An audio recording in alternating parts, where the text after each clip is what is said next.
"83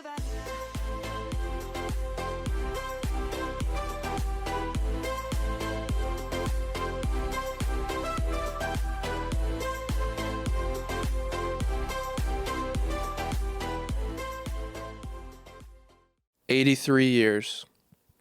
Altogether, that's how long Red Schmidt, Babe Champion, and Gene Baker coached at Granite City High School. In 83 years, these three incredible men helped shape the lives of countless young men and women under their teaching. In 83 years, these men carved out an identity for a small steel town in southern Illinois, an identity defined by words like toughness, grit, and the best word that Coach Baker ever taught me, stick-to-itiveness. This documentary couldn't possibly do justice for all that these men have done for Granite City, but we do hope this video, in some small way, honors their already remarkable legacies. Thank you, Coach Schmidt, Coach Champion, and Coach Baker. Coach Baker, it's great to have you here. Thanks for coming. So, take us back to when you were a player, when you played at CBC High School, and when you played at SLU University. Tell us about those days when you were a player, things you saw, things you did. Just tell us about that. Well, I grew up in North St. Louis, played in the Catholic youth organization, and I was a three-sporter. Actually, I played basketball at CBC.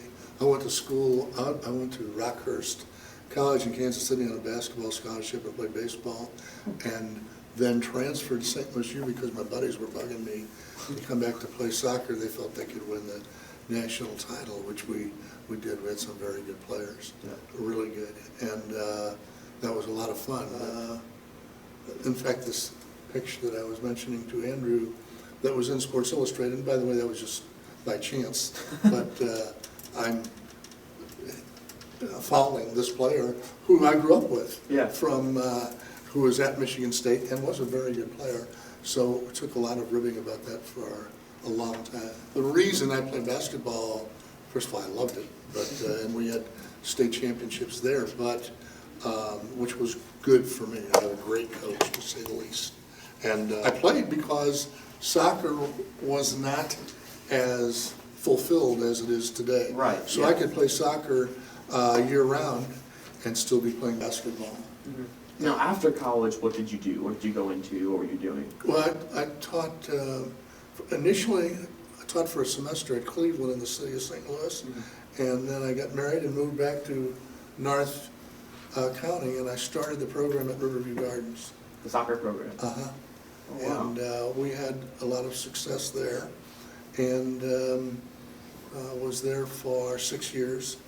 Came over here. Ruben Mendoza was, a lot of people don't know this, he was the man most instrumental in getting me to come to Granite.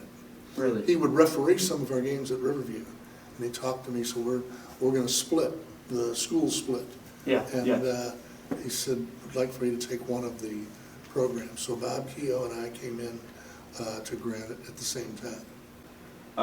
Ruben Mendoza, as you said, he really pushed you to come here to GC. Tell me more about that. What was he doing? What really sold his argument that was saying you should come here? Well, one of the things for which I did come here is it was fall season. Mm-hmm. We were winter season yet in the state of Missouri. And that particular year, 1972, came here in 73, we had like 40, 50 cases of the chill factor being 30 below, and a lot of frostbite in the soccer programs. Really? That, and as I played in the conditions, I liked that. Coaching was not fun to stand out there in 37 below chill factor. But so that was one of the reasons that I came over here, and Granite City was a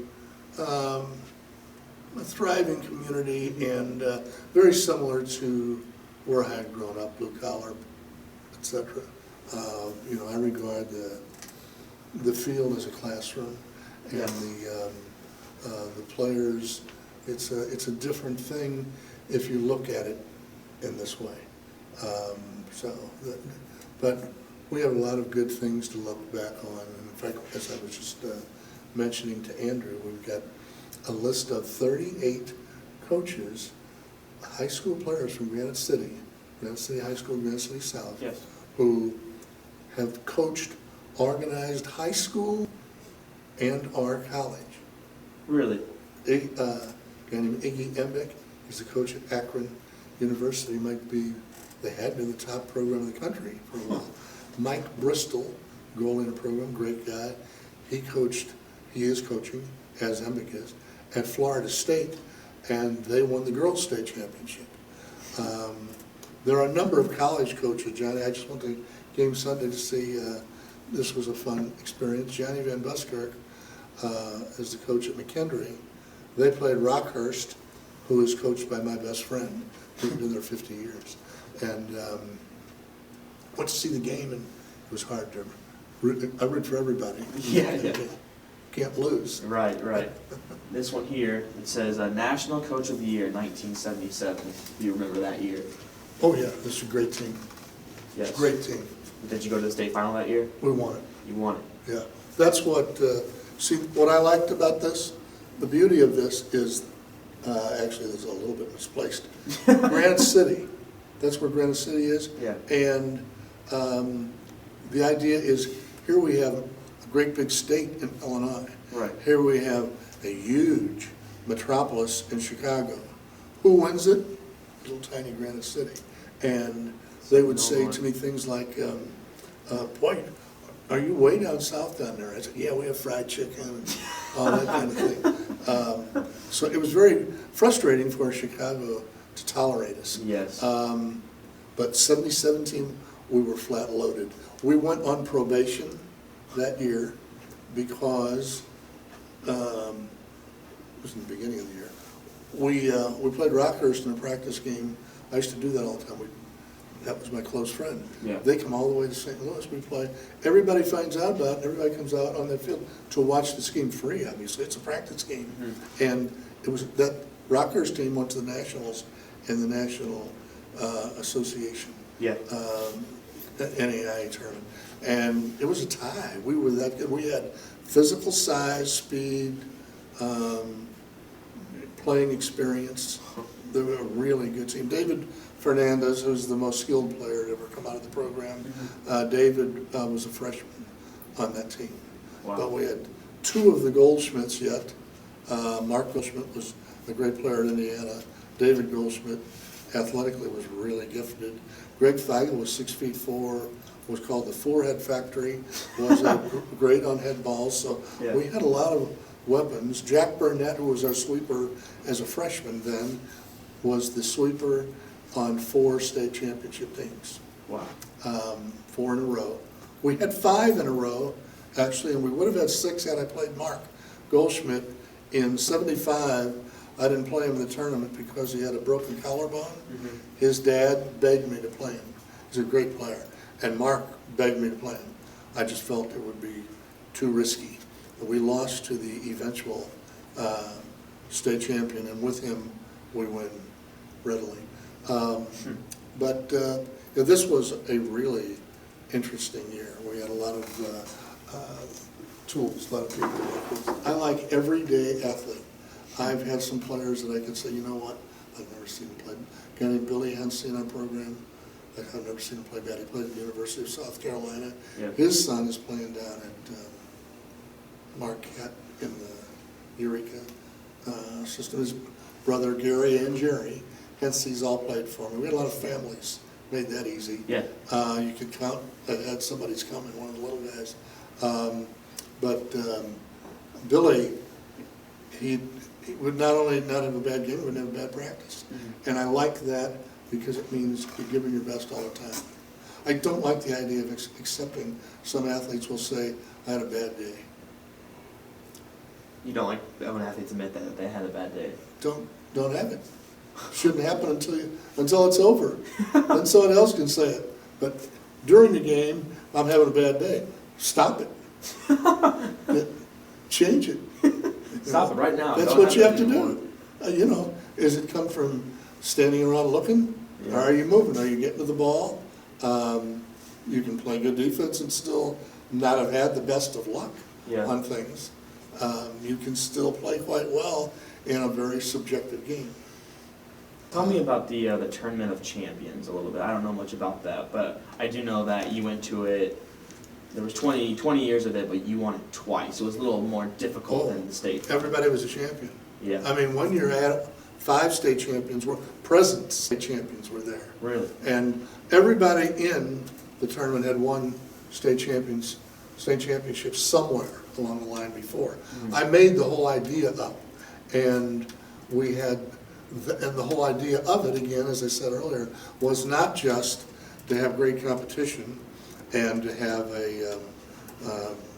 a venue for the Granite City people and Southern Illinois people to be able to watch really top-notch soccer, but I used it as a recruiting tool to be, when I sent our program out to every coach in the country and would ask them, invite them down to the tournament.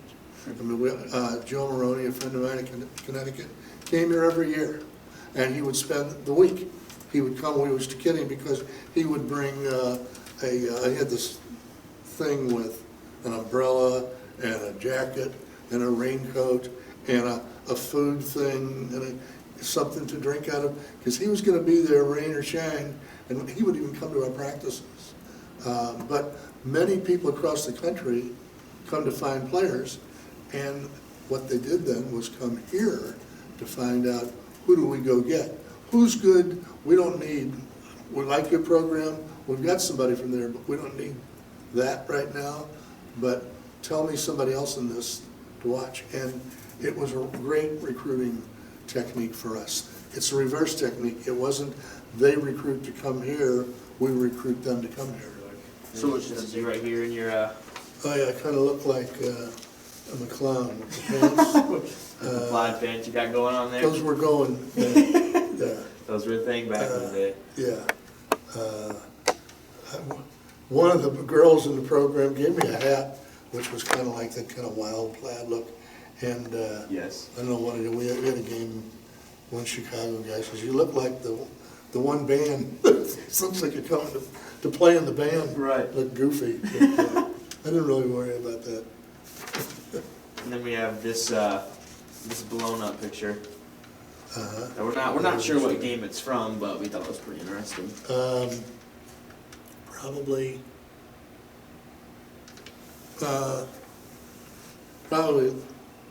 late 70s. Late 70s. Probably, yeah. Like I said, we had 5 straight, then we had a cool down of talent. Actually, it came with the merger of the 2 schools.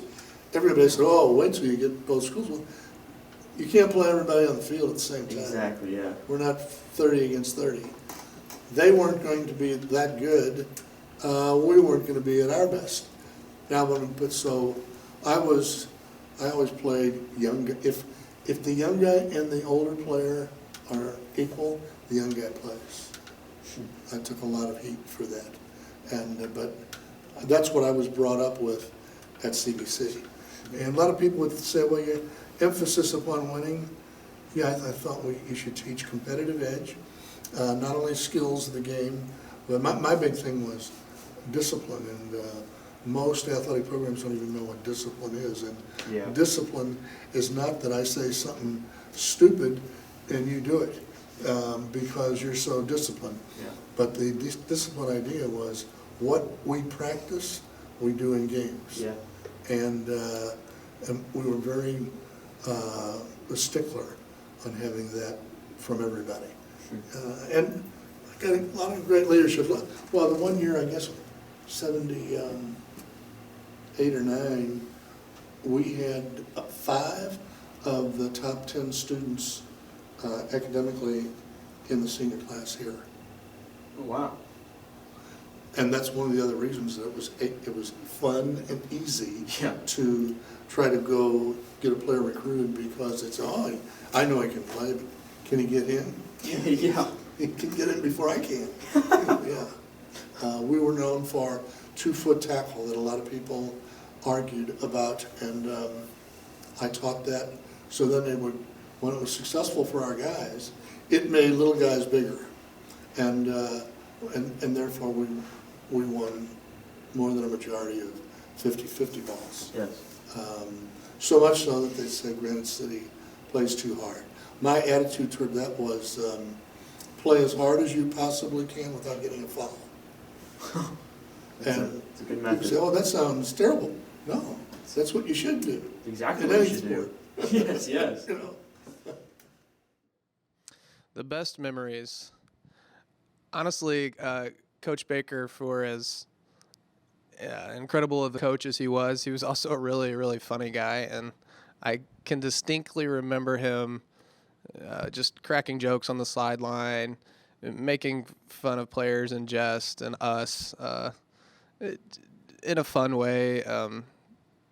Just the way, certain players would run or act. And yeah, he had a great sense of humor. He was dry and witty, but it's some of the things I remember. Oh, I mean, the program as a whole, I mean, Gene Baker left a massive imprint here at Granite City High School, and really Illinois soccer, Metro East soccer in general, St. Louis soccer. I mean, to win 9 state titles in a matter of 20 years or perhaps even less, it was an incredible feat and one that will probably never be accomplished again. He's a legendary coach, and he'll always be a legendary coach. His importance to this program can't be estimated. I mean, it was huge.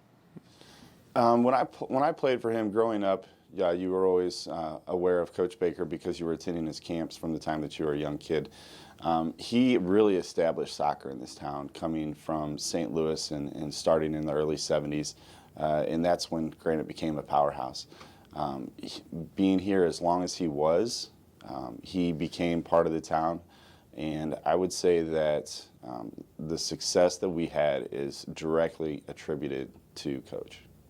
What I remember and appreciate most was not always, we had a lot of success when I was a player here, but it was also those times when you're in the locker room, when you're going to games, when you're having team meals, that kind of stuff, that stand out in my mind as great times within the program. So for me, some of the best moments would be before practices would start. We would all meet in the annex, and Coach had a locker or an office over there, and just going into his office, 6 or 7 guys crowding into this small room, sitting down with him and him telling us stories about guys from the past. Some great stories about how good they were and things that they accomplished, and then just some other stories about,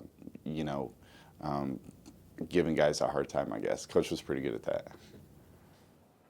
That was a big addition to my knowledge about the game. I'd only been coaching soccer about a year. That's when the school split and I went to North. I told people I'm very fortunate. I actually was the assistant to 2 Hall of Fame coaches. One was Bob Keogh out at North, and then for 10 years, and then I came back in and I was assistant with Gene for 20-some. I would say my education in the game and coaching from both of them, but especially with Bake, because I was with him for so long, definitely made me a much better coach and teacher. I guess I would say he probably historically is soccer in Granite. There are a lot of things that were traditional with us that he did. A lot of it is still in play in the program. It's kind of, and this is personal opinion, it's kind of it's being lost now because kids that are playing now, unfortunately, don't really have a knowledge of the history of the program and what we did, and unfortunately that just happens with time. The people and players that know him and knew him know him. He's still alive, and some of them get passed around, the current players and so forth. But there are a lot of stories. Thanks for being here, Red Schmidt. We appreciate it a lot. It's an honor to have you here. Was it your idea to go out for the team, or was your dad a past wrestler and wanted you to wrestle, or what? No, at that time, they only had 4 sports. They had football, basketball, wrestling, and tennis. Mm-hmm. And the tennis coach coached wrestling as well. That's how I got my starts. We had to have a 115-pounder at that time, and I fit the bill. I went out and got stuck with it, and I don't know why, but I did. You just pick up a sport. Coached right on through my last year here at Granite City, 85, here I am. Tell me about your high school wrestling days and your college wrestling days. What was it like? Like, what transitions did you have to make throughout the sport? Well, back then in high school, the rules, equipment, everything was very different than it is now. We didn't have these kind of mats, and of course the rules permitted slamming and front headlocks, Right. everything else. One of my favorite holds would be illegal today. I'd be penalized right out of the match pretty quickly. What hold was it? Oh, we had short arm scissors and headlocks without the arm included. A front headlock is when you got them from the front and twisted it. Oh, there goes the spine and all this kind of stuff. And slams, you could slam as long as one knee hit the mat Right, yeah. prior to the opponent. Your first meet as a wrestling coach, tell me about it. Did the team win their first meet? Were there any specific things that happened that you remember from that first meet? Yeah, we were undefeated. Really? Yeah, right. That was very satisfying. Every day that you can go undefeated, but that first year here, in fact, the first 3 years we were undefeated. Really? Yeah. And then, The first 3 years of your Granite City Right, career, you right. had not lost a match. no, But were there any things that you remember specifically still to this day about certain matches that you saw? the locker rooms were off the stage. Remember now, we wrestled on the stage. Okay. Okay, the locker rooms were off the stage. Mm-hmm. The spectators sit out in the auditorium part. Okay, football had a problem with Belleville. Yes. At that time it was Belleville Township, not Belleville West or East. It was all one. This was all one. They had a problem in football. And a lot of some of our wrestlers were footballers, Right. and some of the Belleville wrestlers were. So anyway, the match is going on, and all of a sudden we noticed there's not too many wrestlers on the benches. They had disappeared. Well, what had happened, the Belleville wrestlers who were football players had climbed through the windows into the locker room. Football wrestlers were in there, and they were having a little Altercation?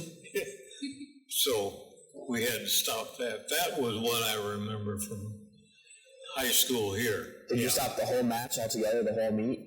Well, yes, we coaches had to go in and break it up. Were there any wrestlers that stood out to you? Any like really talented guys that you coached throughout your career? We had a two-time state champ, George Nemeth. Oh, okay. He was champ at 95, at 103 pounds. He was in the same weight class with the returning defending state champ at 103. So here was George moving up to 103, a returning state champ, but not defending state. Yeah. So they were in the same tournament brackets. That meant that they were going to meet in the semifinals. Yes. Okay. So this came about that both of them won right through. They were matched in the semifinals. And the IHSA person who was in charge of wrestling said, hold up all the other matches. We're going to zero in on this one. So here they were, both of them, two state champs meeting. And I guess that might have been the first time at state when we had two state champs meeting in the preliminary matches. Yeah. George beat him and was then qualified for the finals, and he won his second state championship. And that was his junior year. Senior year, he was undefeated going into the state tournament. Yes. But he had lung congestion and all this kind of physical problems. And he won 2 matches, and he's standing out there gasping for breath, and hacking and coughing and all this. Yeah. It just wasn't right. And if it hadn't been for that condition that he had, he would have probably won his 3rd championship. Now, when you look around this wrestling room over here on these boards, there's all kinds of sectional champs, regional champs, state titles, and that's really all a majority from you, really. You've started this huge legacy, and when you look at those records, what does that mean to you to see that you've basically just started this great wrestling foundation that we have? Well, that means I had some good kids, guys that were dedicated to the sport, and they sacrificed. Now, I'll say this about wrestling as opposed to some of the other sports. It's a tough sport. Yeah, The it toughest. You had to qualify by weight, and every match you had to make your weight. So that meant you had to diet, which no other sport had to do. Right. You had to pass grooming inspection. Back then, during the late 60s and 70s, everybody was shoulder length hair. Yeah. Well, you couldn't do that. And you had to have your hair checked every meet. Yeah, and if your hair was too long, if it couldn't come below the collar of a regular dress shirt, if it came down below there, you had to get the scissors out. Right then and there? Either that or you were disqualified. You couldn't weigh in. That's crazy. And, well, yeah, in some respects, yes. Wrestlers had to be better groomed, and you had to be clean shaved and all that stuff. Oh, man, it was tough. Do you know, which one means the most to you? What Hall of Fame means the most to you? 2. Alton and Granite. Really? See, I didn't live here in Granite. Yeah. See, I was an outsider. And most of the Granite City Sports Hall of Fame was all about local residents who participated in sports. Right. Okay. So I got in spite of not being a local resident. Okay, so that was meaningful. Okay, then we go to the Alton Hall of Fame. I didn't win any big deals at all because I didn't coach there. Right. And all that kind of stuff. And all they took were, well, you had to be at Alton High School. So that was my only qualification, I guess. I went to school there. But all my honors were elsewhere. Exactly, not in yes. Alton. Yes. So they made an exception. So that was quite an honor. They would make an exception like same deal down here. Thank you for coming. It's been an honor. Well, thank you for having me. Well, Red's been coaching a long time, and his name is synonymous with Granite City Wrestling. When you think of wrestling in Granite City, you think of Coach Schmidt. Well, I first met him as a younger wrestler, just knowing of him. He wasn't coaching when I was a kid, but I'd heard so many stories about him. Coach Mike Garland was the coach when I was a kid, and just every time I talked to him, he was very soft-spoken and just a very nice person to talk to. I think his coaching, from what I hear, because I wasn't around when he was coaching, but what I hear is that he was just very stoic. He was like a rock. You couldn't sway him. He wouldn't get emotional. Everything was really calm, and he was collected. And in the sport of wrestling, when things get pretty stressful, I don't know how he does it, but I commend him on that. The longevity of his career, how he was able to do it for so long and be successful for so long, because it is a really tough sport to coach. You get involved in so many things, the sport, the nutrition of the sport, the emotional ties you have with the kids, the work that you have to put in behind the scenes. I just applaud him on his success and longevity.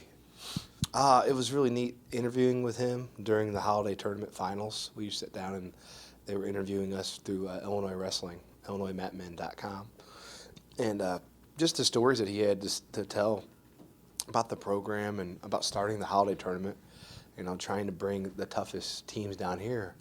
Because at the time, you had to travel pretty far to wrestle good teams. And Coach Schmidt was all about bringing the best teams to us. So he started it, bringing those teams down to Granite City. And we just kind of ran with it, and we've been continuing to have a tough tournament, bringing the best teams from the country in. So it started with him. I think he's just a great person overall. He just, you can tell when you talk to Coach Schmidt that he's there, he's listening, he's got a way of making a connection with people, and it's just amazing how sharp he is at his age. Just great physical shape, great mental shape, and we're just so happy that he's still around. And every year we have him, every day that he's around, that we're grateful for that. He's just a great, wonderful man, and he was a tough old guy. He always expected a lot out of you. He wanted hard work, and just never quit and always keep going. And he just was a good motivator and always pushed and made you want to go and do more. It was in the elevator in the hotel on the way to the state tournament my senior year. Is the first time I actually really talked to him. And he just said, I was doing a great job and just keep going and wrestle hard the whole time. And it actually made me feel really good, and he felt confidence in me, so it made me feel better too. So I remember hearing what sounds like horror stories of just the grueling practices and making guys run and just work hard to where guys were puking. Guys would just puke in practice through either wrestling or through running for conditioning. So he instilled a lot of hard work and just, always never give up, and you should be tougher. You should believe you're tougher, which carried on through the next coaches after that. So it's kind of set a precedence that, we're going to be in shape. We're going to be tough. We're not going to be scared of anybody, and we should go out and win because we're from Granite City and we should beat them. Oh, that'd be hard to duplicate that. It'd be great if we could, though. We're trying to do the same thing and, teach our kids and instill those same things of hard work, and you should go out and win because, we're from Granite City. We're tougher. We deserve to win. We're going to work harder, so we should be the ones that win. When I went to school in Granite City, the high school was a 3-year high school, and all the freshmen went to Coolidge. So I didn't get to know him till my sophomore year, and obviously we heard a lot about him because at the time he was the best wrestling coach in the country. He had more wins than anybody in the country. Any coach in the country, it's like 600 and something. So his reputation preceded him. He was already had a state championship in 1965. So when you get to meet somebody like that and get to wrestle for him, it's pretty good. The thing about Coach Schmidt, along with Coach Gene Baker, those are two of the, Granite City is so lucky to have those two guys as coaches. Gene Baker won 10 state championship. Schmidt at the time was the only coach in Southern Illinois that ever won a state championship. And the thing about those two guys, as a coach, in coaching, a lot of it is a guess, okay? Sometimes you're right, sometimes you're wrong, but at that time, that was the best thing to do. But the thing about those two guys, they were always right when they had to be right. In the state finals, in the semifinals, that separates those guys from other people. He was just a good coach. He, not so much his moves and demeanor, he got us in shape. We never lost a match because we weren't in shape. And that's huge. Granite City is notorious for winning a lot of matches in that third period, in the last period of a match. And he's developed a tradition at this school because I wrestled, my two brothers wrestled, and then I've had, John Vinny, who's a math teacher here, he was a state champ for me. His brother, Kevin, was a runner-up. T.J. Slay was a state champ. So there's a lot of history of brothers and cousins and uncles and dads following in the footsteps. Well, because of Smitty, he developed all that. And Gene Baker's done the same thing also with soccer. So having those guys, and I used to watch them. I used to watch them both just trying to learn something. Not so much about the sport, but how they handled kids, how they handled referees, how they handled different situations. Yeah, he's 91, and I take him to breakfast. We go to a little cafe in Wood River, and we have breakfast probably once or twice a month, just to talk about the old days and talk about wrestling. And you know, he likes to get out. There's not a lot of people he has to talk wrestling about. So yeah, we still stay in touch. Yeah, I was really lucky to be able to be underneath him as a wrestler and a coach. Great guy, great friend. Thank you for being here, Mr. Champion. It's an honor to have you here, honor to have you for this interview. How long did you actually coach for Granite City? Well, I started at Prather Junior High, which is now Prather Elementary School, and that was in the early around 60 when they first started having baseball. That was 7th, 8th, and 9th grade, but that was a 9th grade team. I retired in 89, and I finished coaching in 80, about 20 years, but still been around. I helped in football. As assistant in the sophomore level in football for a few years. Okay. I officiated a lot of basketball and football college level, so I moved on, but still was here every day. You came across that your real first name is not actually Babe, it's actually Conrad. Yes. And we were wondering, like, how did that start? Who was the first person to call you that, and why did that start? My mom and dad named me that just after my father played a lot of semi-pro baseball, and that was 1932, and Babe Ruth was in that time period, so that's where I got the name Babe. Now, when you retired from baseball, do you think that you were ready to let go, or did you feel like you had a few more years left in you for coaching? Well, I left in 80 from coaching, and then I did some scouting for Kansas City Royals in the baseball, and worked in that organization just covering Missouri and Illinois for 10 years, and that kind of led me away from the coaching. I had the opportunity, so I traveled a lot in the state of Missouri and Illinois watching college and high school baseball players. Now, the baseball diamonds at the park, we were told that you have a lot to do with those, and I don't know whether taking care of them or establishing them. Do you have anything? You mean the diamonds in the Wilson Park? Yes, those. If you were a teacher, you had 3 summer months off, and you needed to supplement your income. A lot of our coaches, we worked on ball diamonds and worked on all the ball diamonds. So you got paid for that job? Yes. Oh, okay. If you wanted to know how much, it was very little. Now, you're really known for your giving back for the athletic department and the Granite City School District as a whole. What really sparked your urge to give back to the school that you coached for so long? Wow, that's a dandy question. People, I appreciate that, but people were awful good to me. And I remember my father at 5 years old, I watched him put the socks on and play baseball on Sundays, and I was just 5. And then as I went in and participated myself, I got to meet some nice people in our town, and they helped athletics along. I can think of the mayor of Granite City at one time, Mayor Leroy Larsh. He worked at the YMCA. A gentleman named Carl Graham, the most philanthropic man I can think of in Granite City. He had Graham's bookstore. He took care of a lot of athletes. Yeah. Took care of giving them shoes and things like that when they were very, very. Wow. And that kind of inspired me. I don't have any. I just want to give back to people that gave back when I was going through, and that's all I would do is just be thankful that I've had a good life, and so I want to give back. Now, the Let There Be Light Foundation, we were told a little bit about that, but we don't really know much about that. Can you tell us more about it and if it's still around? Yes,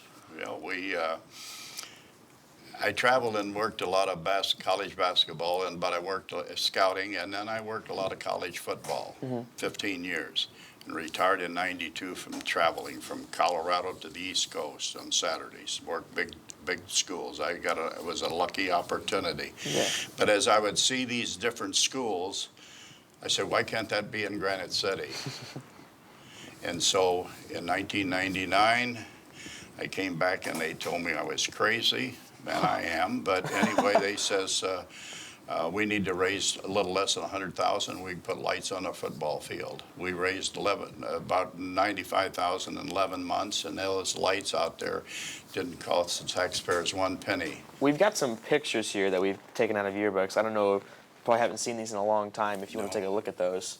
May I take my glasses off to see? Yeah, them? yeah, you can I go have take them off. bifocals. Oh my goodness. Now, do you still see like your former players? Do they still call you coach? Yes, most of them do. Most of them will say, "Coach, how are you doing?" And I appreciate that.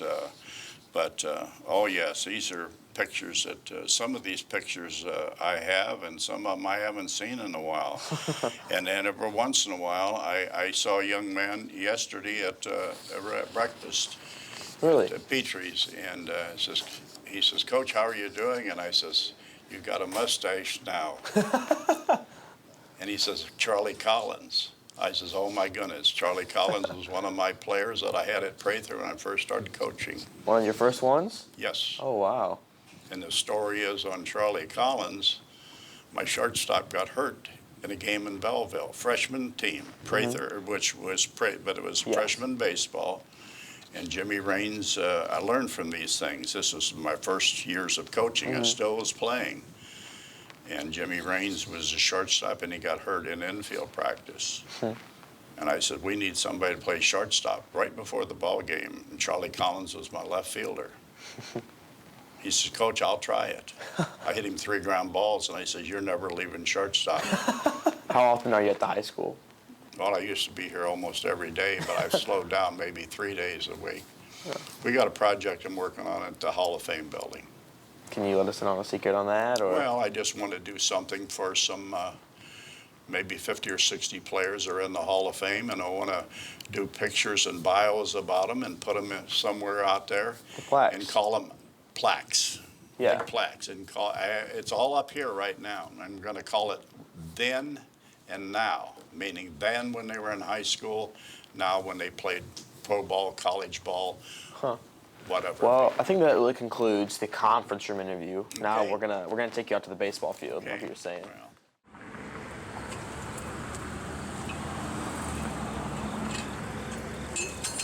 Well, do we have to pay to get in here? You're charging us for the other. You're a senior citizen now. I don't have you. I can't help you, I'm sorry. But I'm proud of all the fencing and the lights and everything, so people can come out here in the evenings and after work and they can see their sons. This here is a nice concession stand for the men. They got a sprinkler system here. Honor the men that honored me, and that's. Do you wish to continue to give back until the day that you can't get out of bed and come get Well, up and I be get here? a lot of people mad at me, and I says I'll be continuing until I see Randy. And they all say, "Who is Randy?" I says, "Well, he was my first student I had at Namioki School in 1956, 3rd grader.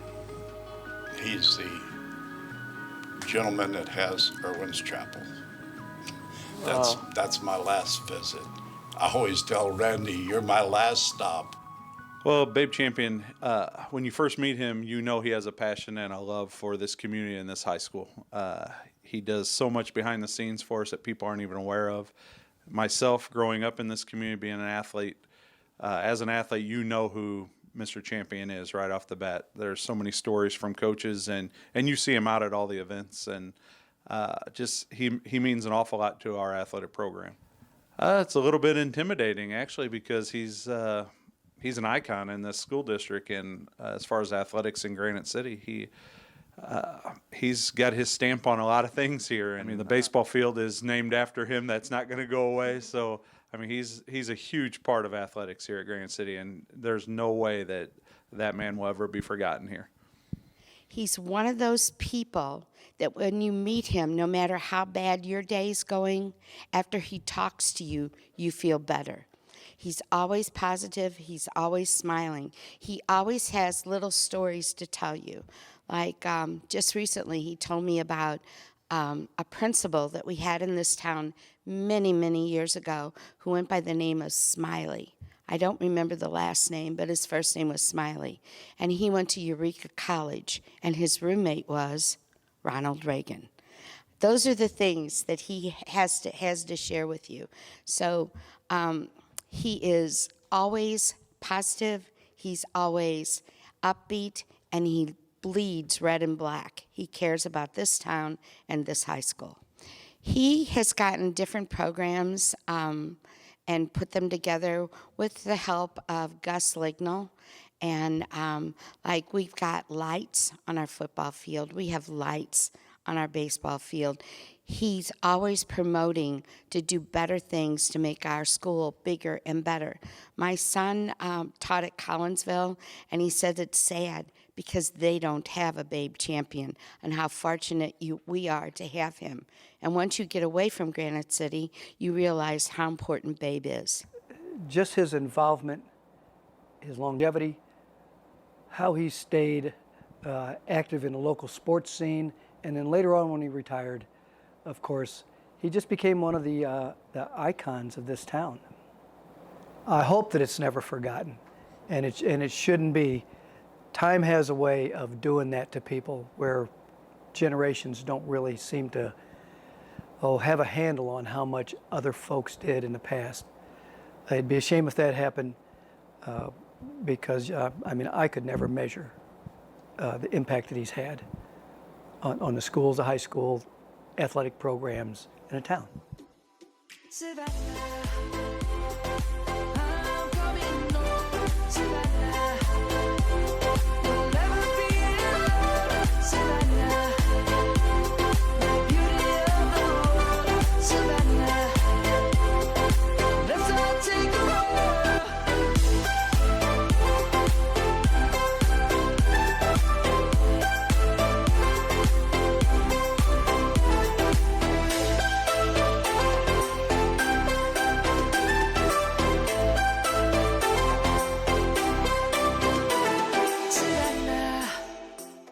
Let the celebration begin.